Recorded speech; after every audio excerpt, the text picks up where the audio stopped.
This is Omar Nashashibi in Washington, D.C. On October 12, 2022, the Office of the U.S. Trade Representative, or USTR, announced it will open an electronic portal on November 15th to accept public input about the effectiveness and impact of the Section 301 tariffs on Chinese imports. The federal government is taking this step as part of the required 4-year review of the tariff actions in the Section 301 investigation initiated by the previous administration to counter China's intellectual property theft and forced technology transfer. There are currently 25% tariffs on roughly 6,800 imports from China and 7.5% tariffs on about 3,200 products coming in from China. USTR is seeking public comment to consider the effectiveness of the actions in achieving the objectives of the investigation, what other actions Washington could take, and the effects of the actions on the U.S. economy, including consumers.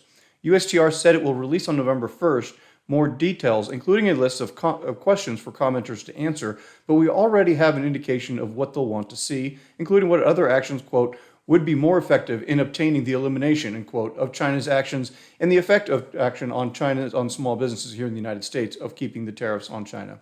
USTR will also want to know about the effects of the actions on supply chain resilience, on domestic manufacturing, including in terms of capital investments, domestic capacity and production levels, industry concentrations, and profits are also among the items that they put in their bullet points on their release that they put out on October 12th.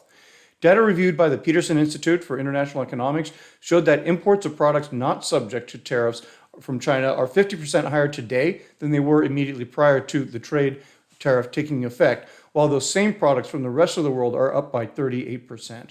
For Chinese imports, however, with a 25% tariffs on it, imports of those same products from the rest of the world increased by 34%. So clearly, the tariff action has had an impact on the U.S. economy, on many importers, on many manufacturers and distributors as well. Comments are due to USTR by January 12, 2023, and could lead to the lifting of some of the 25% or 7.5% tariffs on over 10,000 imports, as we mentioned. Supporters and opponents of the tariffs should consider preparing comments to USTR on the tariffs and can reach out to CLA to receive additional support in what to do with regards to comments, the best approach, and whether or not a product that is on the tariff list is subject to that 25 or 7.5% tariffs. So we definitely do know that we are seeing an impact of the tariff actions across the broad spectrum of the U.S. economy and even the global economy as well. This full review follows on USTR receiving comments from the public in the summer requesting that they continue the tariffs on China.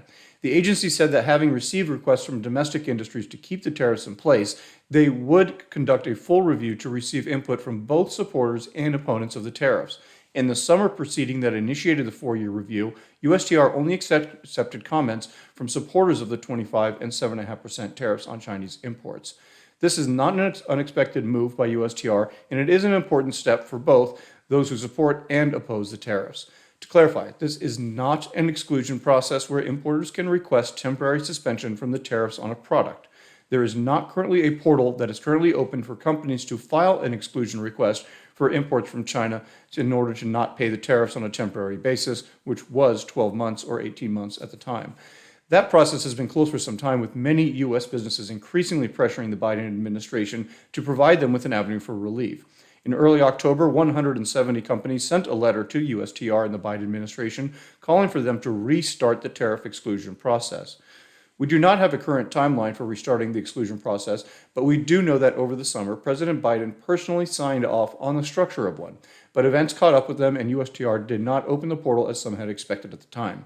Sources in Washington do think that we will see a mechanism for suspending the tariffs, at least temporarily some of the tariffs, and that this full review is part of that process that we're about to see launch on November 15th. This is why we recommend to those who might hope to secure an exclusion or oppose one down the line to file a comment with USTR. They will likely use the input received as part of their decision-making and take that into consideration when they go to figure out whether or not they're going to keep some of the tariffs, lift some of the tariffs, and what exclusion process may ultimately look like when they do get to restarting one that we do believe will happen at some point. None of us here in Washington, D.C. do think USTR will fully lift all tariffs. It's not politically feasible. There is some talk that there could be some lift some of them and retain most with an exclusion process on the side.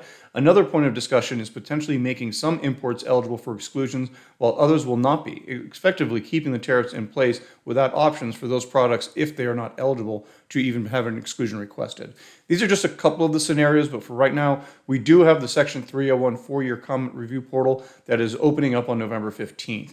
If you plan to file either way an exclusion down the line or hope that the Biden administration will keep or lift tariffs on a specific product, now is the time to weigh in. Keep in mind, though, please, that USTR will make comments public at some point.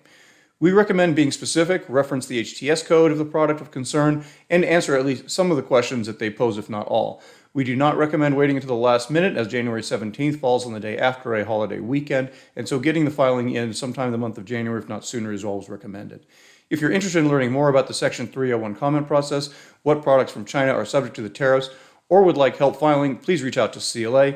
That is the latest from here in Washington, D.C. on the Section 301 portal that, remember, is going to open up on November 15th and close on January 17th.